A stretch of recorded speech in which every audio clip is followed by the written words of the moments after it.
Well, welcome to Help with Hannah Jones. I'm Hannah Jones, and this is a podcast where we answer your questions, Dear Abby style. This podcast is brought to you by Little India. This is a beloved, local, family-owned restaurant with 4 locations throughout the Denver area and a coffee shop. Some of my favorites on the menu include the chicken korma, tamarind margarita, and all the samosas. If you live in Colorado, you should make this place a regular stop, and if you're visiting our great city, be sure you don't miss Little India. Visit littleindiadenver.com to find a location near you. And thank you to Dude IDK Studios in Denver, where we are recording today. I have a guest, as always, to help me give you advice. He is a fantastic Denver comic, and you might have heard him on the radio on 104.3 The Fan. It's John Davis. Yeah. What's up? Is that what you say on the radio? I don't know, dude. Every time the radio show starts... Do you want me to do one? Yeah. Oh, real quick, I have to point out, I am here representing myself. Anything I say does not represent the opinions of anybody but myself. Hell yeah. But no. Unless 103 The Fan wants to sponsor us. Unless they want to dive in, then all the way. When I'm on the radio, so there's a rejoiner. There's actually a voice. It's like John Davis and whoever I'm with that day. Mm-hmm. But then I come in like this week and it'll be, all right, everybody. 2:00 today, Denver Broncos, New England Patriots kick off at Invesco Field. The Broncos drop one to the Lions last week. They've got to win these last 3. Hannah, are they going to do it? No, probably not, right? I don't know a lot about the Broncos, but I've been keeping up with Travis Kelce. Oh, hey, I mean, that is You've a big heard deal. that a lot That's a recently. big deal. Yeah, because we were like, when he came here this year with the Chiefs, I've got tickets. Me and my brother were like, oh, if Taylor Swift comes, we could sell these. Yeah, and it was the one game she didn't fucking go to. No, so Travis Kelce, the reason that I know the Broncos are bad is because Travis Kelce, like the first game that Taylor came to, I think it was a home game for the Chiefs or something. At the same day, same Sunday, at whatever time football happens, the Broncos lost by, I believe, like a record-breaking amount of 50. points. We lost by 50 points, which, as I understand, is a great many points to lose in a football game. Unbelievable. And and I know that the joke was, I can't believe that wasn't the news of football that day. Like, that's insane that the more talked about thing, like the game that everyone's talking about is the one that Taylor Swift was at. Yeah, the Broncos get 70 dropped on them, lose by 50, and everybody's talking about Taylor Swift. 70 dropped on them? Yeah, so the Dolphins scored 70 points. Total. 10 touchdowns. My goodness. All And offensive. the Dolphins aren't particularly good either, are they? They're good this year. Oh, okay. Yeah, they're good this year. And then the Broncos, since then, have turned it around. The Dolphins just don't seem like they would be good because they look like, visually, they look like a Taco Bell that hasn't been renovated yet. Oh, those teal uniforms. Yeah. They haven't been good for a long time. And those teal uniforms, I don't know how you act tough wearing that, but bullying people around. But they are good this year as the Broncos. As the Broncos and Bears. I didn't even think about that as a Broncos fan. Thank God for Taylor Swift. Yeah. Taking all the attention away from 70 points being put on them. I'm down for, I think it's very fun in general to, in this moment of time, I think we can all agree that a nice football jock pop princess love story is just what the world needs. It is. It's been so funny because so Travis Kelce, early on, I thought, like when I would hear him talk, I'm like, this dude thinks he's so cool and he's coming off so corny. And now I'm like, oh, he duped me. He knows what he's doing. He's the way he presents himself is much more deliberate than I think. And you think he comes off as corny? I think he has in the past. Yeah, like last year when they won the AFC Championship against Cincinnati, the Bengals, and the Cincinnati mayor had kind of talked trash, and he was like, know your role and shut your mouth, jabroni, which is something The Rock used to say in wrestling. Oh, interesting. And I was like, this corny dude. I would have thought it was totally original. Yeah. I would have been like, did he just invent jabroni? What's that? Exotic. Put him in wrestling. He's brilliant. It's, this guy should be writing jokes for a living. Yeah. You know who could use that line? The Rock. Dwayne Johnson. But yeah, this year I've realized he's a much more... he gets it. He's very... Obviously, why would you not be confident? He's going to the Hall of Fame. He's very rich. why would you? It's more fun to see him not take himself he is seriously. like also, I find it really interesting. I guess I am always curious, and I think this is part of why he and Taylor Swift both have this weird gene where it's like, I don't know what financial trauma happened to them 3 generations back, but it's like, you make plenty of money, you don't need to be shilling the way you are. Like the way that Travis Kelce has done at least 40 commercials this year. And obviously, like, I know that these were over a long period of time, and every company that had his commercial decided to start replaying it when he got a lot more press time. I know I'm not stupid about that, Okay. but it is just like insane how many commercials he has fucking done when it's like, you don't need the money in addition to the dedicated podcast audience, which like podcasts are wildly lucrative. Not this one, obviously, but generally they can be wildly lucrative if you're as popular as he is. And Taylor Swift is the same way. The way she shills fucking Shein style merch, when it's like,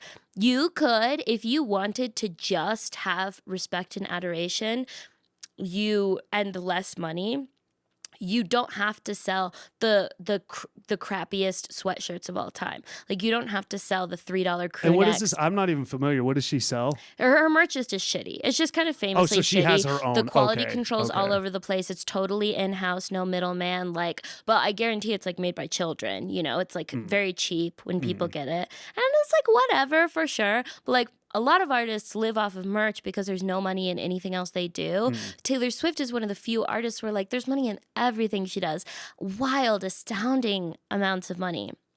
And I do understand that, like, I think a lot of people misunderstand with famous people. They're like, why do you need all that money? And it's like, well, they need a lot more money than you do to pay the bills of the team Yes, that they have. there is people. I've seen rappers. People will be like, "Why are they doing this with Fortnite?" And it's like, well, 100%. they don't have an album out. They've got a team. They've got to pay Totally, for this. 100%. Taylor Swift needs a certain level of security, and she also really likes to pay her people well. And so everybody that she needs for a world tour, if she wants to keep them on in the off season, if you will, she's got to be selling some shitty merch, not as much as she is. But it's like, yeah, Taylor and Travis are both just like grinding. They are hardcore hustle mentality. The hardcore hustle. Here's one thing I do know with Travis Kelce. Well, I don't do know, but knowing kind of certain things, I think there's an element the agents actively need their big people to do the commercials so they can sell, so they can help like prospective athletes like, look what I can get you. And there's this, and then there's also an element because athletes, it's this weird thing, their amount now, Travis Kelce's a little bit different. He's very wealthy and he's made an unbelievable amount. There is also an element rich of in pussy, if you will. I This have done house. so much sports talk that has never happened. That has never been said. You got the one time. I think there is also a because teams, organizations will try to screw the athlete left and right. There is a get all the sponsorships, create the opportunity for the next guy. Yeah. And so I do think that now at this point, you're at like, I mean, Peyton Manning's still doing commercials, but it's a. Oh, is he that fucking Prince William looking motherfucker? Peyton's great. I can't. Peyton's great. You flinched, dude. Yeah, A vein popped out of your forehead. I storm out of here. Nick's like, I'll talk to him. I'm so sorry. I forgot that I disrespected your community. Go on. Oh, no, you're good. You're good. Happy. Oh, you know what's funny is I've had friends that I know from the sports world that have seen you. They've come and seen me to do comedy, and you and I have done a lot of shows together. Your Happy Super Bowl, fantastic. Everybody loves it. That is such a popular I don't joke. even do that anymore because it's not been working very good. Really? Yeah, the laughs, they're not genuine laughs anymore. They're like, I get it. Do you think I've run into this? Is it possible you're done telling it and maybe you're not delivering 100%. it? Yeah.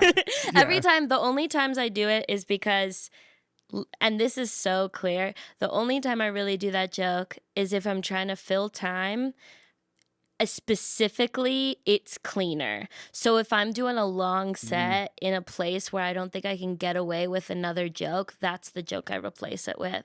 So it's like, Oh, yeah, sure. I replace it out of contempt for the Out of- audience. I'm like, you guys can't handle what I wanted to do. If you hear that joke from me, no, I'm just Here's the kidding. radio single. You're not ready for the real stuff, but if you that's see me doing a clean set, God forbid, and it's probably like 6 minutes long, and I have to do that joke because I it's- have to 'cause you do have to fill every the 6 clean minutes. joke I have.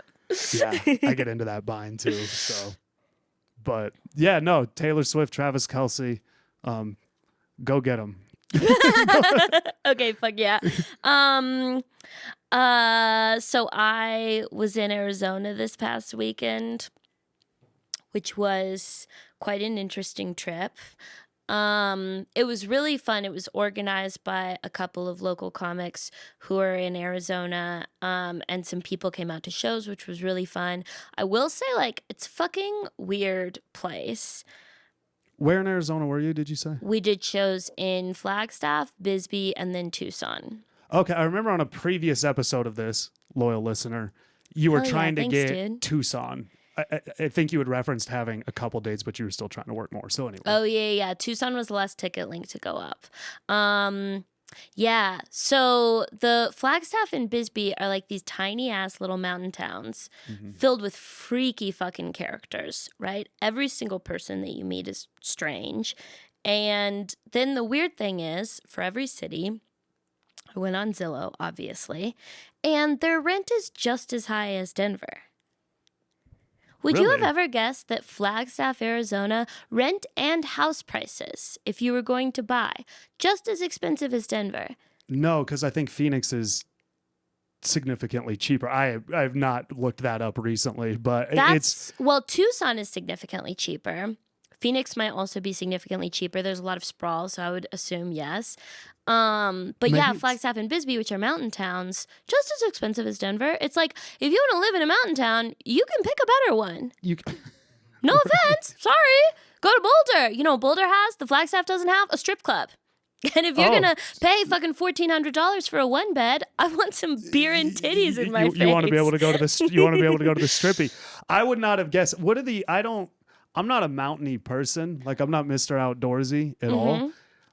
What are the prices in Breckenridge and all of that? I would assume that's really I have Actually, no I haven't idea. looked that up. I would assume it's pretty bad, but I assume it's mostly like condos. I bet it's is it like maybe it's like a supply and demand mountain town. They're skiing, I'm assuming, in Flagstaff. I don't know. I don't But- know, dude. It didn't seem cold enough. Yeah, so it's just for whatever reason. Yeah, let me put it like this. I would not have guessed that.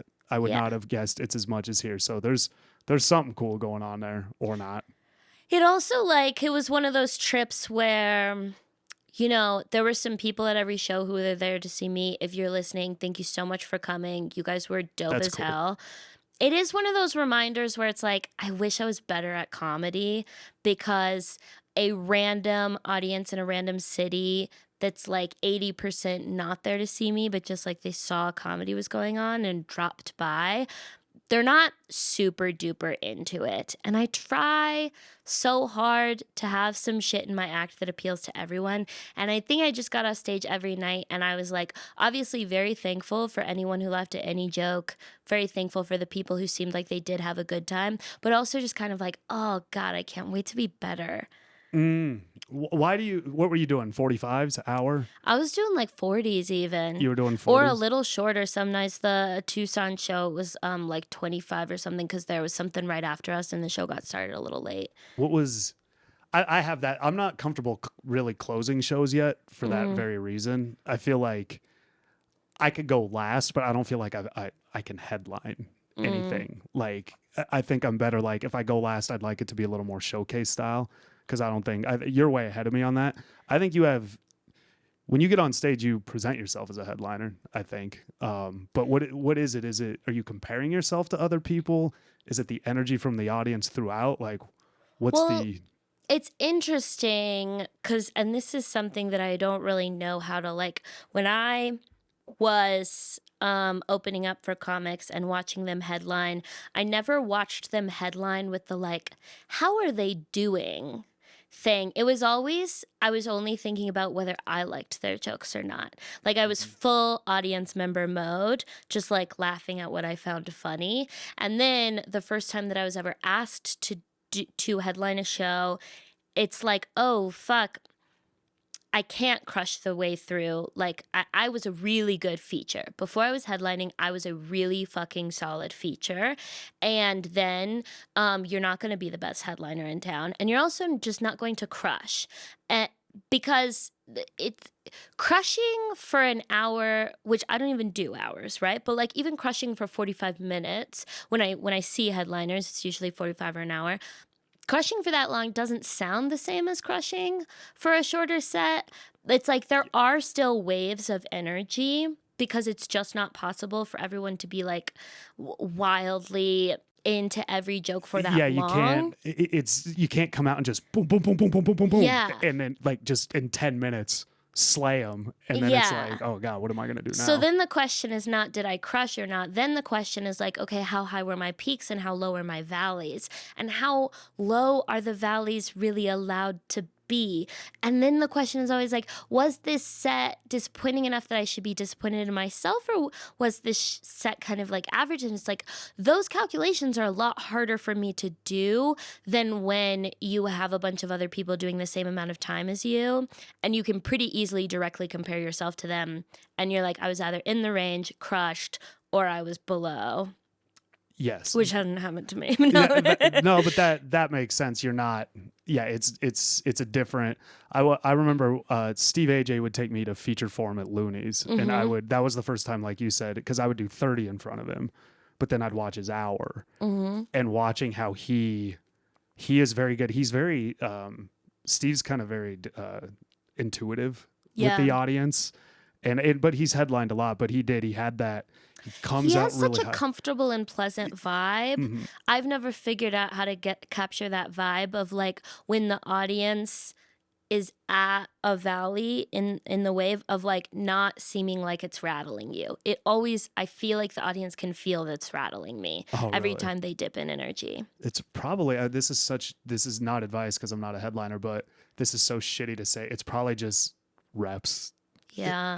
But 40s that's a different thing to come by. Like I do think, like, sorry, I didn't mean to. No, all I was saying was like, it's easier to get 10, 15, 20-minute spots all the time versus doing a 40 multiple times a month, like to get to that level where that's all you do every single time.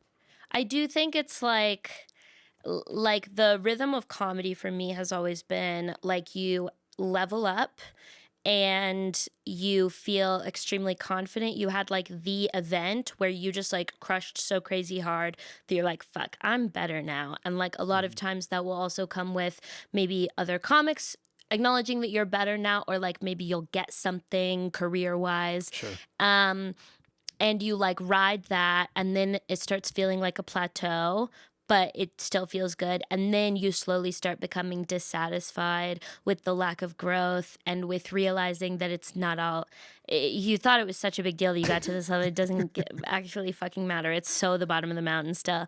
And then you start to have there will be a couple of events at the end of the cycle where you came in too confident and you really disappointed yourself. And then usually when you work hard enough in that moment, just the way the cycle and the natural equilibrium happens, there will be another event where you like level up. As long as your work stays consistent, I've found that I always come through that cycle and it loops and loops and loops. Yeah.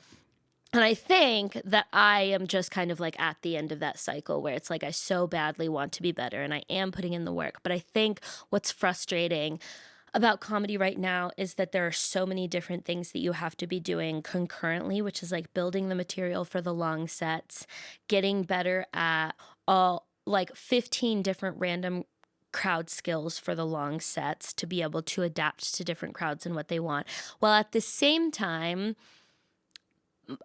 marketing yourself and trying to like dive deeper in who you want to be for like the people who like you and like what you actually want to be for yourself, and not just like serving the random people of the Midwest.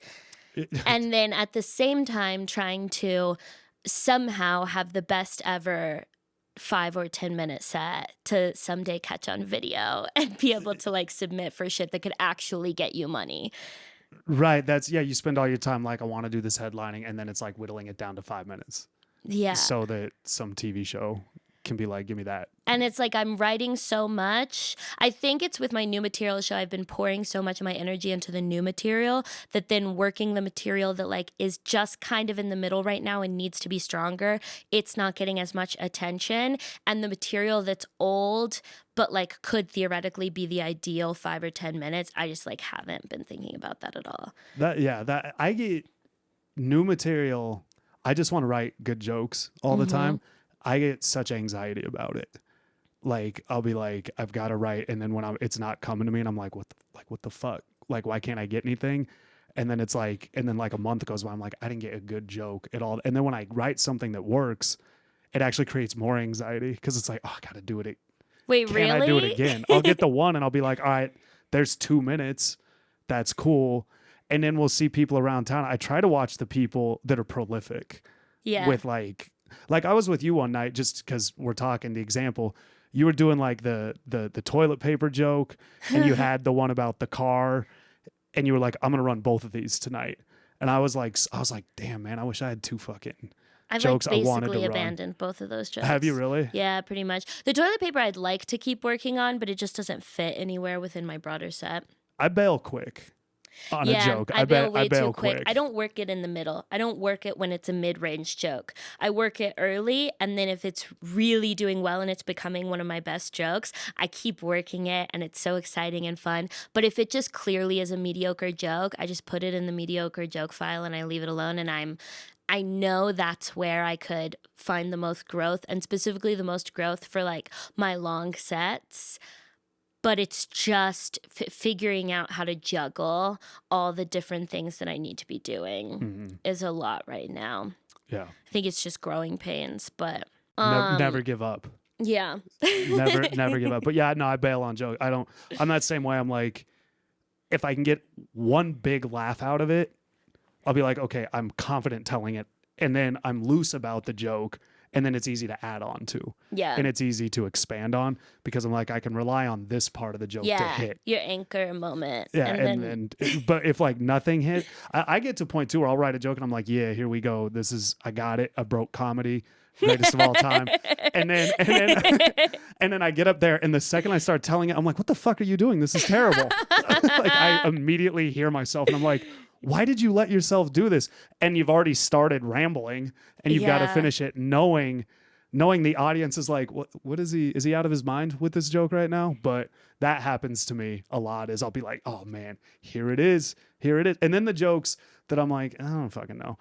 And then I'll tell that, and I'll be like, oh, that one was received better than I thought it was. It goes to show, I think a lot of times you have to almost tell everything. Yeah, I think you really do. You just have to tell it all because you don't know. I'm bad about that because my joke right now that's like pretty obviously my best joke that everyone's been commenting on lately. It happens pretty early in my set usually, like second, third basically. And usually when I tell it has gained so much significance because it's so reliably my best joke of the moment. It has gained so much significance that I realize that if it doesn't crush, like it basically, I have realized that I've allowed it to dictate my ceiling or like what I perceive my ceiling to be for that entire set. And if it doesn't go particularly well, I'm like, fuck, this is going to go so poorly. And the fact is like, that's an not internal true. monologue while you're 100%. Up there. Okay. Any audience could randomly dislike your best joke. The show I did in Bisbee, a lot of the audience were older people. I start telling, the beginning of my set tends to be the most cleanest, most accessible jokes. They weren't loving them. And I was like, God, well, when we get into the sex stuff, this is going to be absolutely fucking brutal. Randomly, they were the horniest old people I've ever fucking seen in my life. I was bombing so hard for the first 10 minutes, but I got enough pops later on that I was like, okay, I think maybe they forgot about the first 10 minutes. The recency effect. The Yeah. crowd work, the relationship crowd work, and all of the sex jokes went like better. Like there were still weak points. It was overall still like she's a green headliner for fucking sure. But at the same time, it was like I didn't feel this like sense of guilt that I would felt where it's like people paid money and I gave them a bad time. But it was just so weird to me because that joke, my best joke, went poorly, but then other stuff went way better. And I was like, I shouldn't have gotten. I think for that whole section, I was so rattled by how poorly it was going And you might have been that's why I pushing to couldn't just have get gotten through them it. back. And And in I your think when I head. finally got them back was when I was finally like, this is what we're doing tonight. So we're both in for the ride and I am okay with how it's going. Whereas when I was like, why aren't you guys laughing? I mean, the energy I was presenting was like, why aren't you guys laughing at me? I think that they can just smell the fear. Yes. Yep. Yep. They can do it. I try to I always just try to, and I fail at this. Dr. Dre structures his albums very specific to be hell yeah. His highs comedy and albums. lows. Dr. Dre is so funny. Yeah. People don't know this. Hilarious. No, his rap albums, for those of you, sometimes people can't tell I'm joking. Oh, really? And so I was to clarify, but I do know he's explained to the people that he produces the album, it starts high and you'll know he lets them breathe throughout the album. So between one song and like a big hit, he'll kind of bring them down a little bit and then he merges back into the big hit. And that's why I think all the albums he's produced have been so popular is because he doesn't exhaust at any point during the listener's not exhausted. Yeah. I think I front load a little bit too much because I have this perpetual fear of like, if I don't earn enough likability right up front, they're not going to give me any grace at any point in this set. And I don't think that's as true as it used to be for me. I would agree with that. Okay, well, wonderful. Thank you so much for being here today. We are going to get into the questions. That's what we do on this podcast. But before we get into it, I have a couple of announcements. Number one, shows coming up. So the Denver New Material show that we do first Wednesday of every month, all of the ticket links are live, but specifically I want to talk about January 3rd.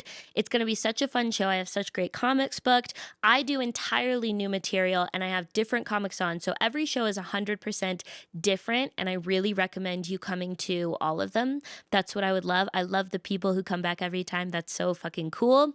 But if this is your first time, that's fucking cool too. So there's plenty of tickets left for the late show. I think there's only like a couple of tickets left for the early show. So by the time this comes out, ideally the early show will be sold out. But get tickets to the late show. It's only 9 p.m. It's not that late. In January, I'll be in LA. In February, I'll be in Santa Fe and maybe Albuquerque, depending on how things happen. And then March and April, Seattle and Portland. We just confirmed those venues. Me and my friend BK are going to be co-headlining in both cities. And I'll have ticket links up soon. Number two, this podcast is sponsored by the Patreon. Patrons have first priority to get their questions answered, and they also receive a bonus episode every month that it's only $3. Number three, if you want to ask a question to get answered in a future episode, you can find the link to that form in the podcast description or in my link tree on any of my social media platforms. Are you ready to answer some questions? I'm ready to answer. And everybody go see Hannah and BK. Those shows are going to be bangers. Hell yeah. Go check that shit out. Okay, number one, I have a sales job with a very manageable workload. It pays well, not great, not low. A colleague wants to hire me for a sales job for complementary but not competing products. I want to try working both jobs rather than quit one for the other. What are your thoughts on juggling two jobs at once? Signed, Ann Spakshish. Okay, so they got a manageable workload sales job? Mm-hmm. Get more leads on that job. Really? I don't know. Like, I don't know the product and everything. Working two sales jobs for two companies, I don't know, man. That seems out of this world to me. I have always personally found that it is easier for me, like when I was super broke, it was way easier for me to work 45 hours a week at two jobs than even like 38 hours at one job. I would get so depressed. I need that variety. So what I'm imagining, especially with a sales job, is that also like two salaries is going to be way more than just like increased commission on the first one. Absolutely fucking do it. This is what I always tell everybody about the workforce. If you do not feel at the end of your workday a little bit of guilt in your heart, like you are scamming everyone, like you are scamming your boss and you are scamming the owners of your company. If you don't feel that, you're being scammed. The entire system is set up to exploit as much of your labor as possible and pay you as little as possible and skim that extra value and store it among the upper echelons of people. That is the entire system.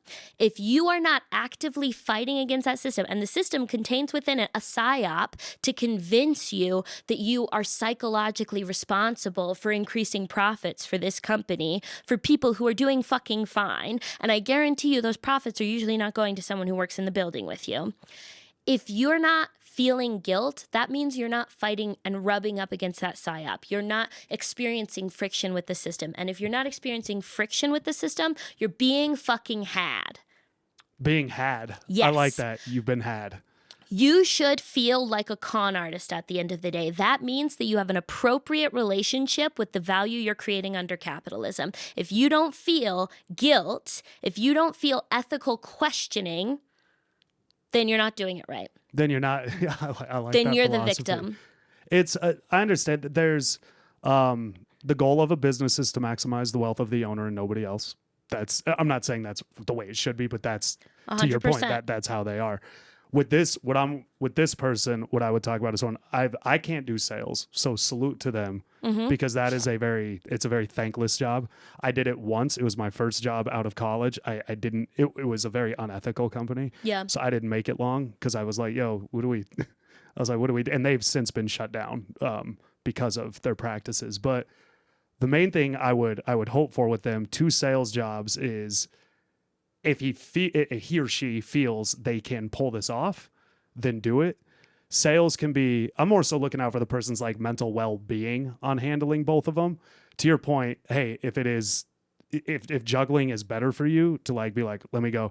I would tell them. It's also double the job security. It is. It's don't make the mistake and accidentally take benefits from both, because then that's how you get caught. Yeah. That's how you get caught.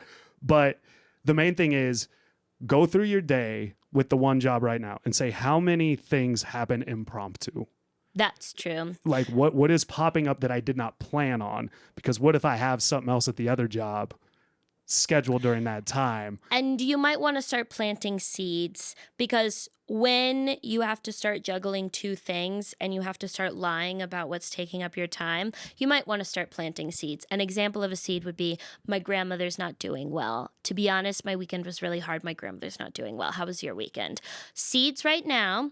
Later on, when you can't jump on the impromptu call because you actually have to go check on your grandma, it will feel more truthful. It's easier to get away with. And I'll say, if you have a relationship with another person under capitalism where the entirety of the relationship is the idea that they exploit your labor and take some off the top in exchange for essentially like a little bit of money for congratulations to you. If that is your entire relationship, it is not unethical to lie. That is not a human to human relationship. That is a boss to it's fucking sponge that they're squeezing dry.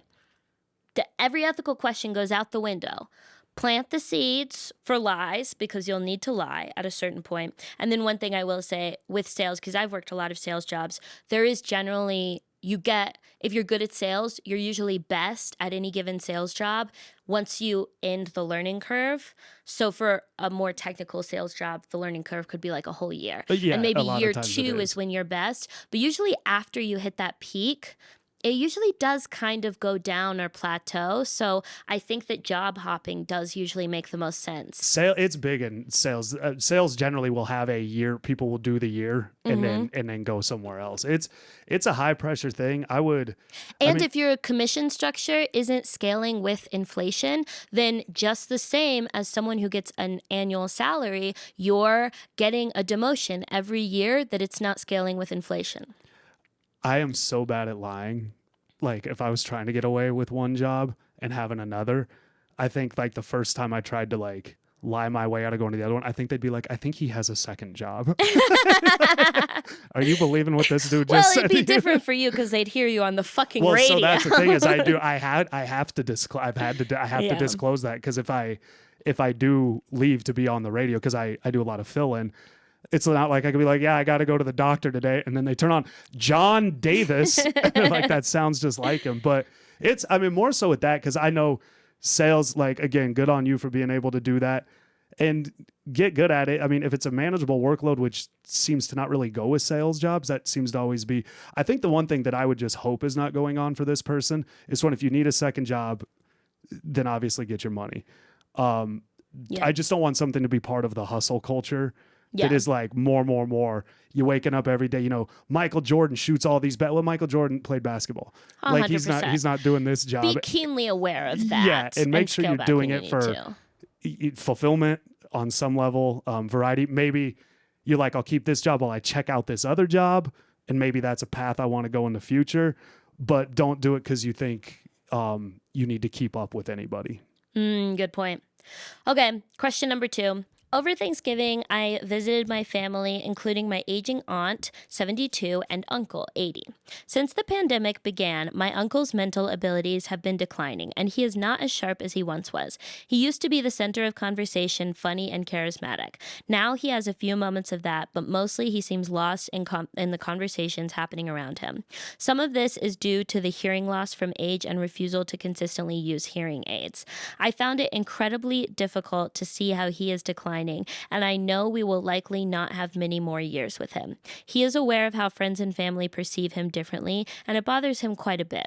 I'll be back in April to see them with my immediate family, and I know it will be sad again. How do you handle seeing relatives who you know won't be around much longer and aren't like they used to be cognitively? I've done this before. All my grandparents passed by 22, but it's different knowing this could be my aunt and my parents soon enough. Signed, Chris. Thank you for subscribing to the Patreon, Chris. Yeah, that's very, very sweet, compassionate. Right there. You know, that's when I hear that, what I would what I would say is don't do your best, not put a lot of pressure on the situation. Yeah. Because it's for them, they're coming, you know, they're getting older, and also don't expect yourself to perform perfectly when you're around. Yeah, it's interesting what a complicated mix of emotions is happening right here. And I think anytime the emotions are not sorted out and they're not focused in on one thing, they feel more intense as a group, because part of it is you're thinking about how he feels and how much it bothers him. Part of it is you're thinking about your own mortality, your parents eventually passing. It sounds like it's the first time you've ever had to confront that. And then part of that is just the issue at hand, which is that it's sad because you're losing someone in slow motion. And I would say that the more that you can acknowledge how many different unrelated feelings you're having and how many of those are necessarily like projection, like you worrying about your parents passing, that is borrowing struggles from tomorrow. And you worrying about how your grandpa or how your uncle feels and that making you sad, that is struggles for your grandpa to worry about. Because the fact is that like if a lot of these problems are due to him not using his hearing aids, then like it's not your job to feel bad for him for not being the center of a conversation anymore. I know so many aging men who refuse to use their hearing aids and become socially isolated because of it, and their relationships deteriorate. And I think you can have a certain level of compassion for how hard it must be what they're going through. At the end of the day, it's their own choices. They had some rich relationships in the past, and they're choosing not to try as hard as they can to continue them at this point.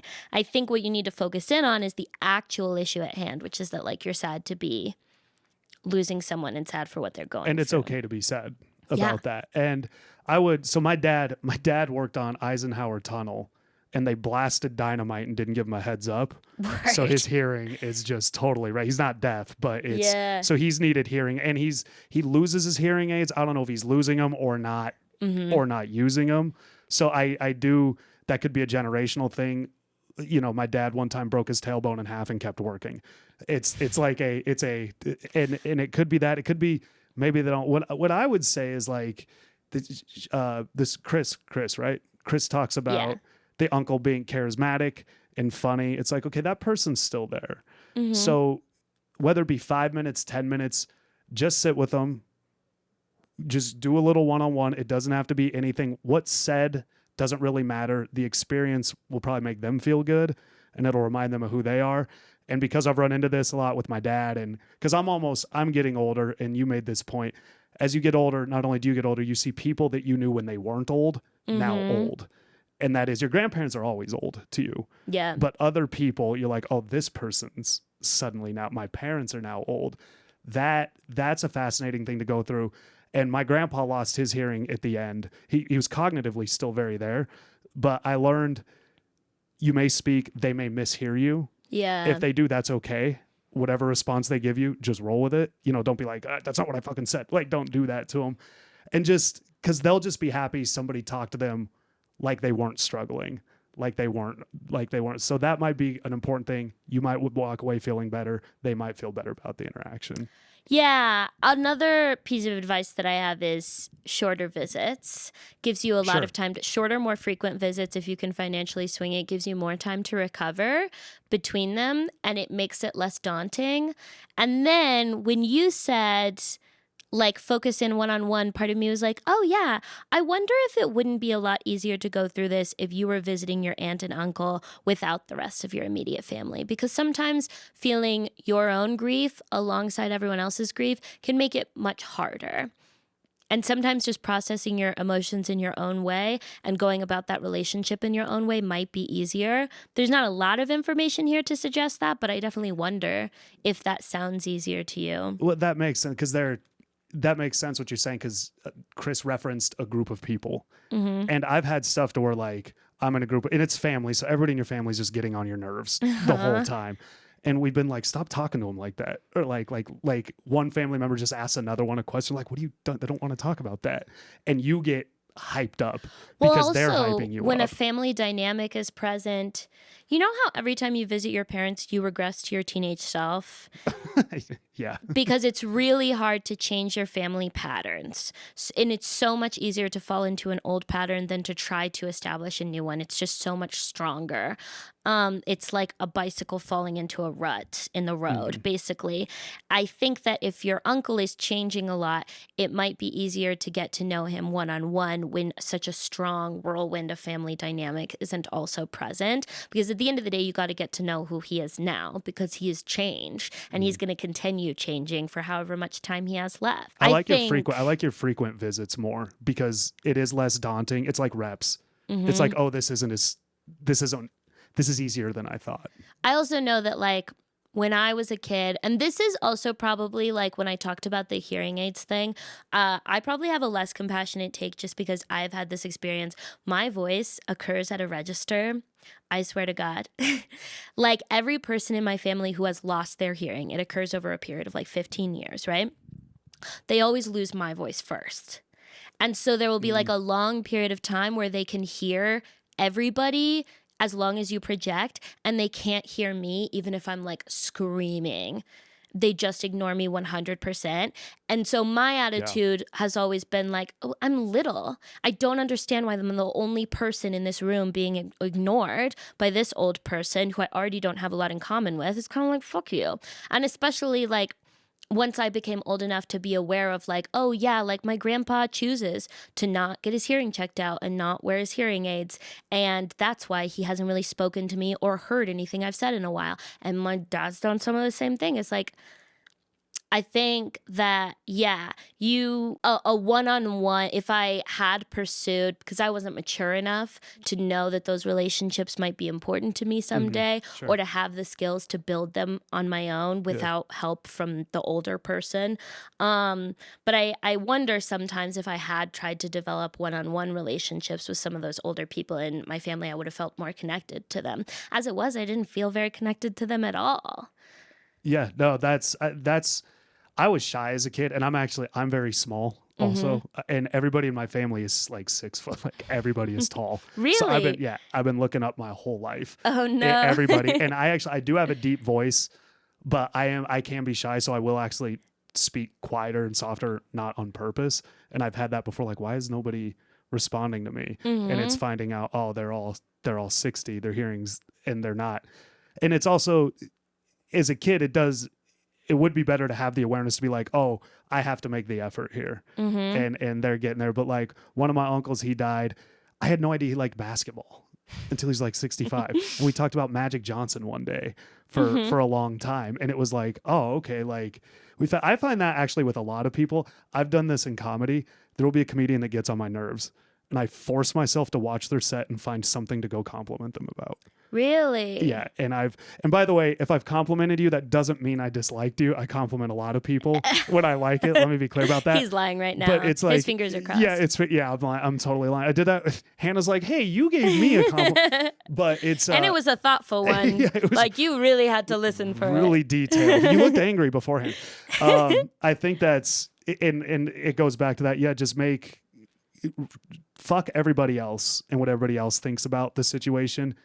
Do what you have to do to get the best out of it and connect. Yeah. And yeah, don't feel other people's feelings for them. Don't feel like he must be so sad to not be the center of attention anymore. He's probably seems sad because his fucking back hurts. He's probably not necessarily thinking about, I mean, I don't know, you know him better than I do for sure. But I think that in general, when we assume other people's feelings and start feeling compassion for those feelings without any confirmation from them that that's exactly what they're feeling, we're taking on unnecessarily burden. And it probably like he's feeling so much worse because of all the compassion everyone's giving him. He's like, I didn't even realize it was that fucking bad. I think treating him a little more normally would probably be valued. But yeah, good luck with that. It's really hard to go through.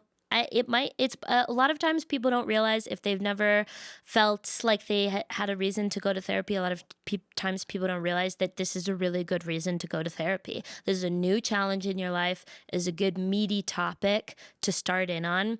Even if it doesn't feel like a crisis situation to you now, it's a good reason. It's a skill you can develop that will, look, as you get older, this is weird. People you grew up with pass on. It's in how to handle all of that. So yeah, if you go figure out how to handle it, why you feel the way you do, probably help a lot. Hell yeah. Next question. Dear Hannah, I recently hooked up with someone who has been a close friend of mine for over 2 years now. No. She implied that we were just friends hooking up, but I caught feelings and let it slip that I wanted to date. Now she told me she needs 6 months to make up her mind about me and wants to date other people, me to date other people. I really like her and want to give her time, but I'm scared she is dating other people. Should I tell her that it makes me sad that she could be dating other people, or should I just pretend like I'm not head over heels in love right now? And then they signed with their real last name. I think that was a mistake. Yeah. No real name. She is dating other people. No need to be scared. She's definitely dating other people. She told you to date other people because she badly wants you to date other people. She does not have feelings. She will not gain feelings over time. She told you no. Yes. She told you a clear, hard no. The question is, will it feel good to hook up with her knowing that the answer is 100% no forever and always? Or will it feel bad to hook up with her knowing that the answer is 100% no forever and always? I think, based on the way you phrase this question, pretty easy to say it's making you feel bad. Yeah. There's sleepless nights. There's anxiety. There's overthinking. There's every interaction. Why did I say that? Why am I not good enough? Yeah, whoever this is, they're not being themselves right now. 100%. In this situation. A keyword they used in there, pretend. Don't pretend anything. If it's making you uncomfortable, they told you no. I have a philosophy that when it's like, I want to date you. I don't want to date you. Okay. I'm breaking up with you. Okay. It's you can feel and grieve however you need, be sad, go through the process. I'm not saying brush it off, but it is I would like to date you or I don't want to date you anymore. Okay. Yeah. And you just say, okay. And then you figure out what you have to do next. This person, I don't know if there seems to be there's a lot going on. This is very There's a lot going on.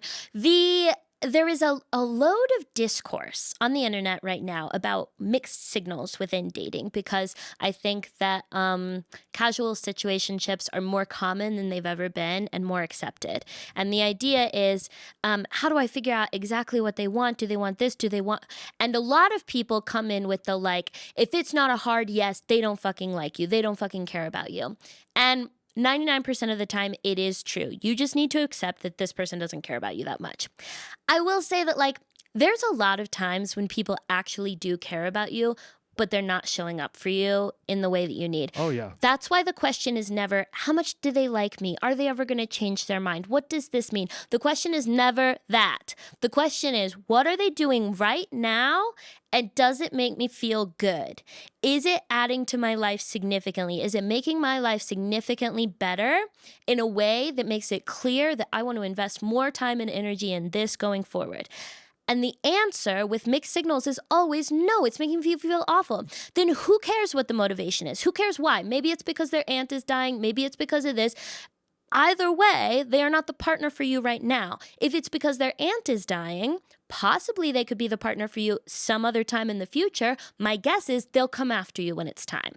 It is never going to be your responsibility to continue checking in with them. Is it time yet? Is the answer a yes now? No, they are not doing what you need them to do. So the answer is no by virtue of she's not good enough for you. She's not good enough for you because she's not providing you anything that you need in a relationship. No, the answer is no from your end. You gave the no. Yeah. Doesn't that feel empowering? No, that is. It's a thing. It's, for one, they also said in there, I let it slip. Don't let how you feel slip. Yeah, Just that's say, true. Look, I like you. It's better for both people. If somebody's it's very an ick upfront. for sure. Yeah, the idea of a dude being like, "Oh, I guess I want to date." I mean, I don't know. I It's don't like, know. ugh. It's well, what do you think? Just be like, look, here's the deal. I would like to date you. The fact that you want to date other people, that's your deal. That's okay. That doesn't make you a bad person. I now have to step away. Yeah. I now have to step away. I don't think it's I'm a big believer in if you have feelings for somebody they don't like, you got to cut the communication. 100%. Don't be guilted into that. Oh, you don't want to be friends? No, I don't want to be, fuck off. I don't want to be friends right now. I wanted to be in a relationship with you, not friends. The friend doesn't, you set a boundary.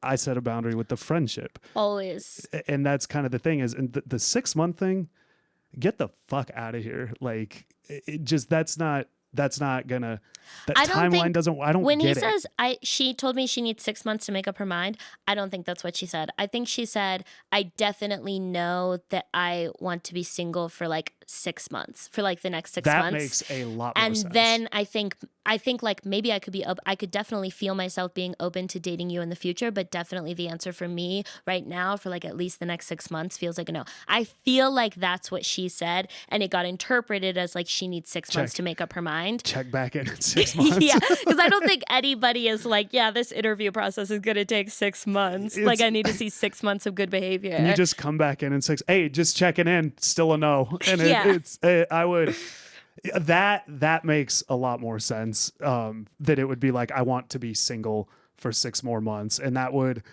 maybe go in hand if they were friends and they hooked up, which is always such a slippery slope.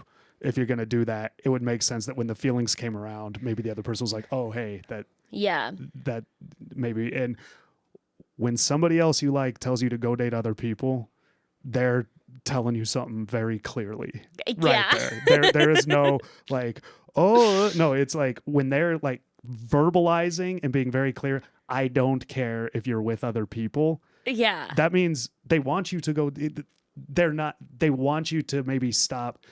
And I don't want to put this out wrong towards this person. They want you to maybe back off a little bit. Yeah, that's a clear identification of neediness. Because if it was just like, like a direct encouragement for you to see other people is so, I feel smothered. Yeah. Yeah. I have this thing too. I will no longer see movies where guy chases the girl, because a lot of those movies, the premise is when the girl says no, ignore that. Yeah.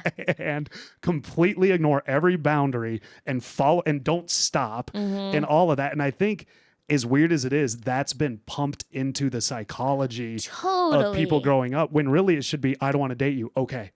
Yeah. Okay. And not only is that tied to rape culture, but I think that is also tied to, I have a grand theory of the ick, which is that the reason women experience the ick is because women just like date dudes that they're not attracted to and don't like at all, and like try to convince themselves. And then one day their body is finally like, do you see it now? Do you see that we're not attracted to him?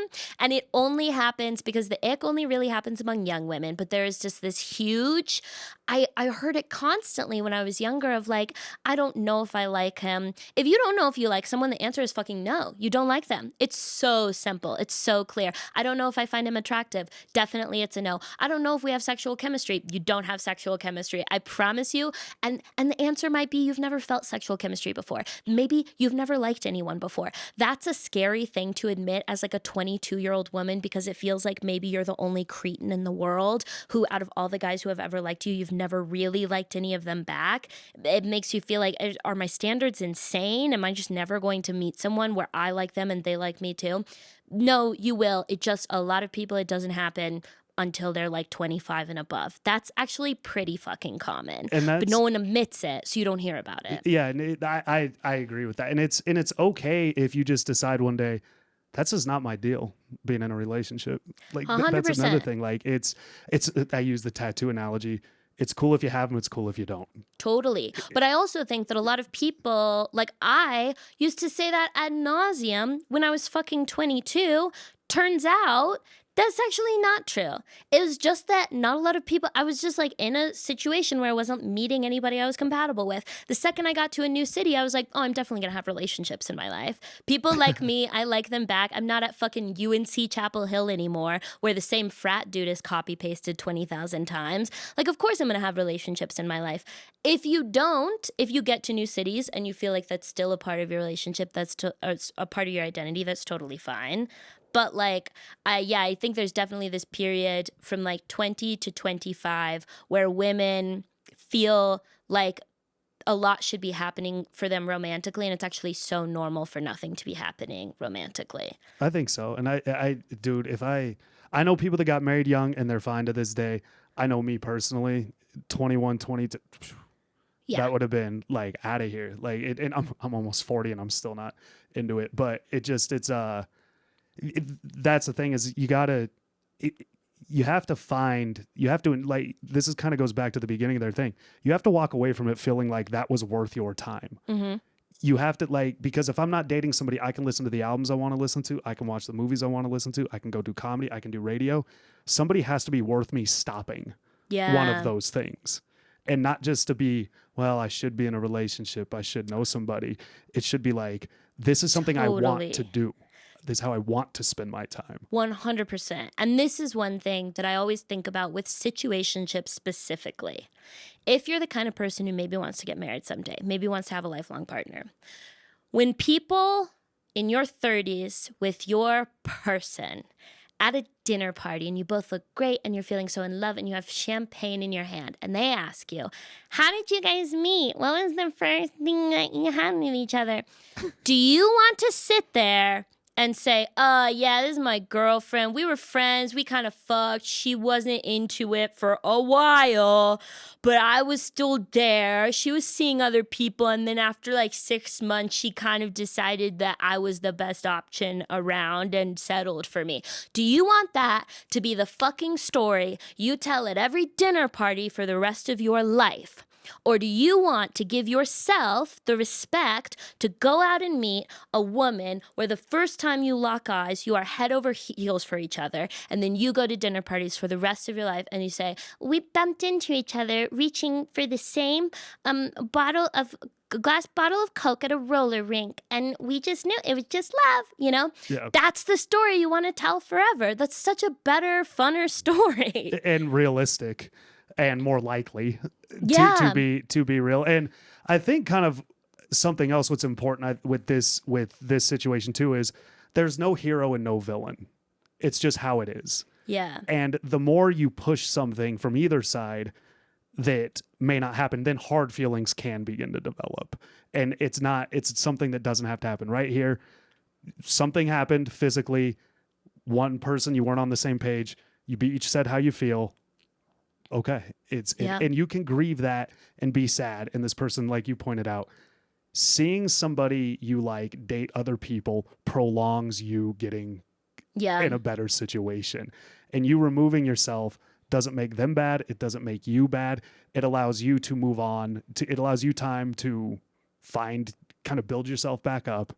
Yeah. And then, like you said, if you're chasing somebody around right now that doesn't want you, that moment of we both reached for the thing isn't going to be possible. Correct. Because you will never be able to have that vibe if even 5% of your emotional space is being taken up by someone else. You will never be able to have the best feeling in the world is when two 100% emotionally available people get to fall in love on the same timeline. And you are depriving yourself that opportunity by getting sucked into her timeline. And it's all about self-respect in this case. And you do need to pull back the friendship a little bit. I'm not saying stop being friends, but I'm saying go back to being group friends instead of close friends. In my opinion, Yes. always go back to being group friends instead of close friends, so that, and do get out there and start dating other people.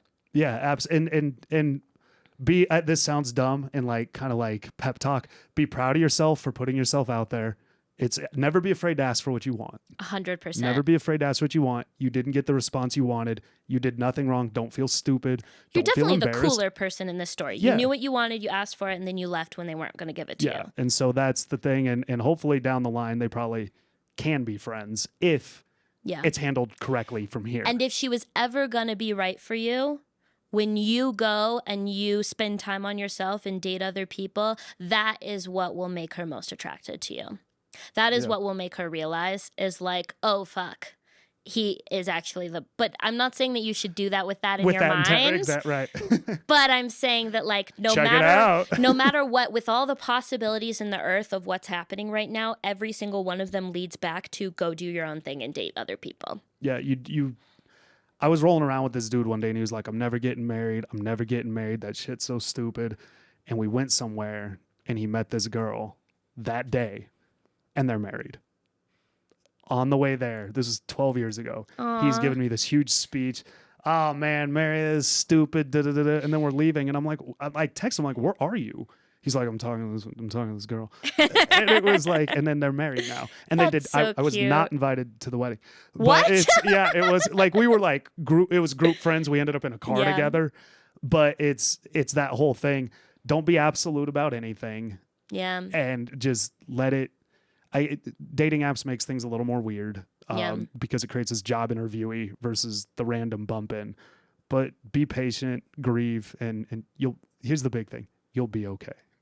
100%. You will be okay. It always feels like a rejection like this specifically always feels like it says a lot about you, and it truly says nothing about you. This is the most universal experience in the world. Yeah, everybody's felt that. My 16-year-old nephew the other day told me and my uncle, who's 70, he's like, yeah, she broke up with me. And my uncle went, so you don't have a girlfriend? And he went, no. And we both went, good. Hell yeah. And on that note, John, where can the people find you? At John Davis D12 Instagram. That's yeah. pretty much, that's the best place to get me. I mean, you can follow me on Twitter X if you want, but that place is insane. So I'm not even gonna pump that. And I'm at Hannah Jones Cool on every social media platform. Subscribe to the Patreon. Ask a question for future episodes. We love new questions. And thanks for tuning in. Have a great day.